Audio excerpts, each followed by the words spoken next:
Welcome back to Loyalty Unlocked. Today we're stepping straight into one of the biggest traps in marketing, a trap so common that even the best brands fall right into it. We're talking about how companies accidentally train customers to wait for discounts. Mark, I'm pretty sure every listener just winced a little. Ready to dig in? Absolutely. And you're right, the wince is universal, because every marketer has done this. You launch a discount, sales spike, someone in the business says, run it again. And before you know it, you're in a cycle you can't escape. The tough part is, customers aren't behaving badly. They're behaving exactly as we trained them. Yes, that's what makes this so painful. We design the system, and then get frustrated when customers follow it. And you saw this so clearly during COVID in Hong Kong with Mannings. No tourists, sales drop, the brand leans heavily on discounts, and it works at first. But then people start shifting their shopping around the offer days like it's a lunar calendar. Exactly. We literally saw shopping behavior being reorganized. And the more predictable the offers were, the more predictable the behavior became. And then the staff got trained too. There's nothing more telling than the M&S bedding story. The assistant almost whispering, come back next week when it's cheaper. When your own team coaches customers to avoid full price, the problem is systemic. And this is what happened with Pizza Express as well. They became so synonymous with vouchers that paying full price felt wrong. And it's funny, but it's also tragic. Because the brand slid from restaurant to coupon engine without ever intending to. Yes, I remember dining there once with my kids without the ubiquitous discount vouchers and paying full price. And it was actually a shock. Once you've conditioned customers to believe that full price is only for the uninformed, you have a very serious business challenge on your hands. So let's talk solutions. How do we break out of the discount loop? Where does motivational economics come in? Motivational economics is all about designing behavior rather than reacting to it. Instead of paying customers to act with discounts, you motivate them with progress, recognition, or achievement. There are two lenses. Firstly, gamification, the emotional. This feels fun and rewarding layer. Second, the game theory, the economic logic, ensuring the incentives make sense commercially. When you combine them, you create value without destroying margin. And this brings us to one of my favorite marketing stories ever, the Rory Sutherland Five Guys example. And I want to spend time here because it's honestly one of the clearest demonstrations of motivational economics I've ever come across. Mark, tell it properly, because it's gold. Five Guys is fascinating because what they sell isn't just burgers, it's perceived generosity. Here's what happens. You order fries. The staff fill the cup to the top. And then they take an extra scoop of fries and dump it into your bag. Economically, none of this is special. Those fries are costed in. There's no real giveaway. But psychologically, it's massive. Why? Well, the overflow feels like a gift. And gifts evoke gratitude, not calculation. The customer thinks, I'm getting more than I paid for, even though they aren't. Then that emotion colors the entire experience. The burger, the brand, the price. Rory Sutherland calls this the magic of net perceived value. You haven't added value, you framed it differently. And that framing multiplies emotional value far beyond the actual cost. And this is the key lesson marketers miss. So many brands pour money into deeper discounts thinking value comes from amount. But Five Guys shows value comes from presentation. It's the same fries, same cost, same margin, but a completely different emotion. Exactly. And we saw something similar when piloting loyalty approaches in Vietnam. Yes, you've mentioned this before in passing, the coupon paradox, but can you walk us through it properly? Because on paper, it shouldn't have worked the way it did. Set the scene for us. What were you testing, and why? Sure. So in Vietnam, we were dealing with a very different market dynamic. Modern trade is still emerging. Wet markets dominate, and shoppers are extremely value sensitive, but not always in the way traditional retailers assume. We wanted to test mechanisms that could both reward existing behavior and nudge additional visits. So we designed a simple fresh food coupon, a targeted, limited time reduction on a specific fresh product, delivered through a unique code printed on the pack. The idea was classic precision marketing. Identify the segment with the highest likelihood to buy again, give them an incentive, and watch the lift. Right, totally standard loyalty playbook. So what happened? Almost nothing. The targeted group barely moved. Sales didn't shift enough to matter. And the first reaction from everyone was, well, maybe the offer wasn't strong enough, or maybe customers didn't see it, or maybe we targeted the wrong group. All reasonable assumptions. But we wanted to be sure, so we tried something different and sent the exact same coupon to everyone. Every member, no targeting, no precision. Which is the kind of thing that would make a CRM team faint. Exactly. It goes against everything we're taught. The thinking was, why waste an offer on people unlikely to redeem it? But when we sent it mass, sales jumped by over 1.5 percentage points. Even though redemption barely budged? Redemption hardly changed at all. That's the fascinating part. The coupon wasn't driving behavior through its use. It was driving behavior through its presence. So the coupon basically stopped being a discount and became a message? Yes, it became advertising, a brand signal. When it was targeted, customers treated it like a transaction.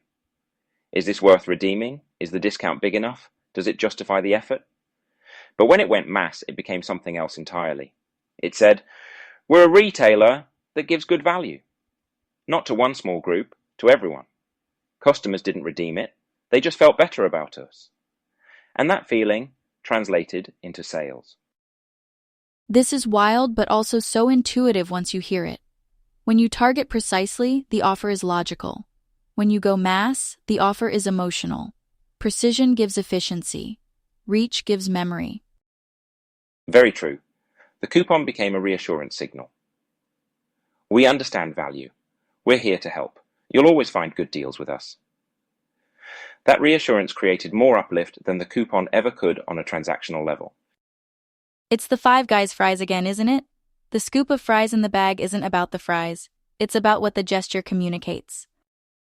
Exactly that. Targeted coupons say, here's a calculated offer based on your behavior. Mass coupons say, here's something for everyone. We're generous. And generosity, or perceived generosity, drives mood, trust, and memory. The real paradox is this. When you target, you get higher redemption but lower impact. When you go mass, you get lower redemption but higher impact. With the extra fries, many people don't actually want them and don't eat them. But the gesture is there. It was the same for the coupon. We hit customers who didn't buy that category, so the coupon wasn't useful or used. But the intention was there, and the value was communicated. This net perceived value was enough to shift intention. And this is where the precision marketing world sometimes misleads us. We optimize for redemption, but redemption isn't the real goal. The real goal is behavior change. And sometimes waste isn't waste. It's signal strength. It is. You don't always need to personalize the value. Sometimes you need to personalize the feeling. This really reframes the role of offers. It says, an offer doesn't always have to be used to be useful. Precisely. And that's why I call it the coupon paradox. The value wasn't in the coupon itself, it was in reminding customers who we were.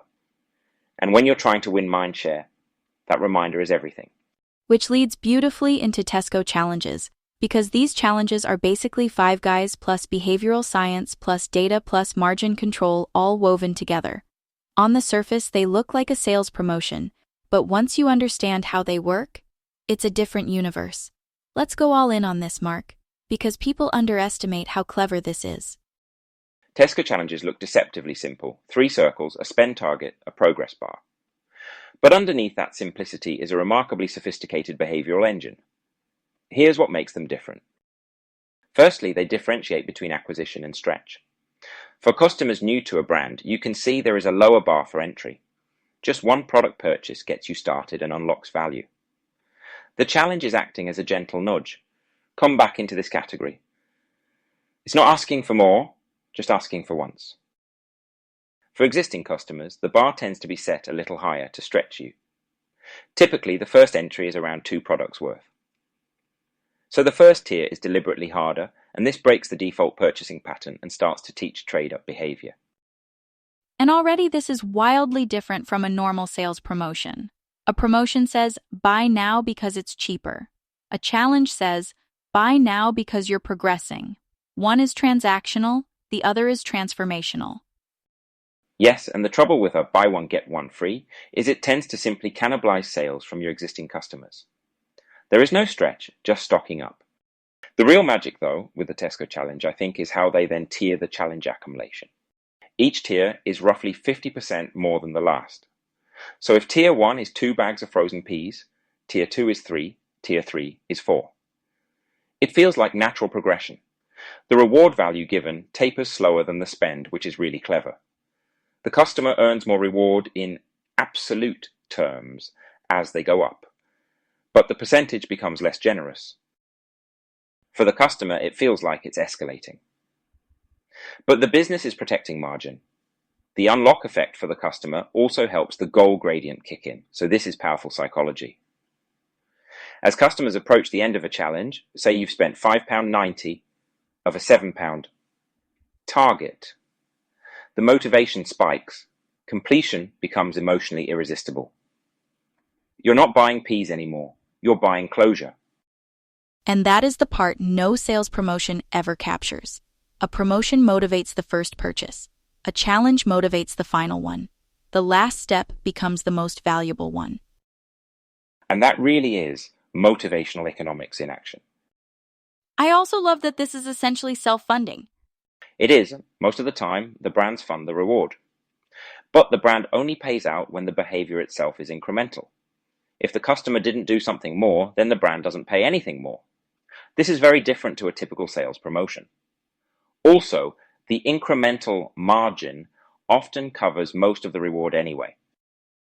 The real gain here, though, is that the behavior sticks after the challenge ends, so when you zoom out, the economics look incredible. Eagle Eyes Data, who run these challenges for Tesco, shows a 4-to-1 sales uplift, which is exceptional. But again, it's not about the discount, it's about the design. The challenge reframes the act of buying from cost to progress. Which brings us back to Mannings and that 1,000 Hong Kong dollar challenge, because you effectively did a Tesco-style stretch behavior. Light buyers, usually the hardest to move, suddenly went for it. Yes, let's step back a little as to understand the challenge. You have to understand the problem we were trying to unwind. For quite a while, Mannings had leaned very heavily on member price days. And because those discounts were predictable, customers had reorganized their entire shopping behavior around them. They weren't buying when they needed something. They were buying when the discount appeared. We had essentially created a market where full price felt like a penalty, not a default. So the challenge wasn't just to lift sales, it was to retrain value perception. Right, because the moment customers believe the real price is the discounted price, you lose all control of the narrative. You're not managing behavior anymore, you're following it. Exactly that. So we introduced a very simple challenge of spend 1,000 Hong Kong dollars in a defined period and earn a $20 coupon. Now $20 is not a huge reward. It wasn't meant to be. The purpose wasn't to create a big financial incentive. It was to give customers a goal instead of a discount. A discount says wait until the price drops. A challenge says move now to unlock something. We wanted to flip the behavior from holding back to leaning forward. And the $1,000 target, how did you set that? Because for a lot of light buyers, that's actually quite a jump. That was intentional. We wanted the stretch to be slightly uncomfortable, but not unrealistic. Something that required an adjustment in behavior, but not a reinvention of it. 1,000 Hong Kong dollars was chosen because it was meaningfully above the average spend for most customers. So it required multiple visits, and it then created a sense of progression. I'm halfway there, I'm 80% there, I'm almost there. It wasn't about the value of the coupon, it was really about the momentum created by the target. So, what happened? Because this is the part that really surprised me when I first heard it. It surprised me too. When we looked at the data, we saw that 2/3 of the customers who hit the target had historically been spending far less. Some were spending less than half on average in the same period before the challenge. These weren't heavy buyers.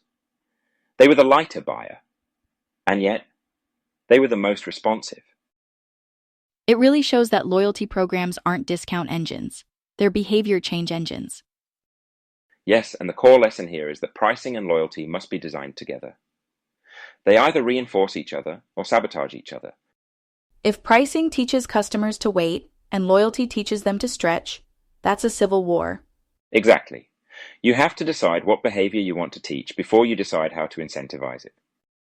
Mark, this has been one of our richest conversations because it reframes something we all deal with, the discount trap, into something we can actually control. Discounts teach customers to wait. Challenges teach customers to progress. Framing teaches customers how to feel. And the real takeaway? Behavior is not something we chase. It's something we design. Any final thoughts? Just one. Be intentional. Decide what your brand wants to teach and design everything around that. Perfect. Thank you, Mark. And thank you to everyone listening.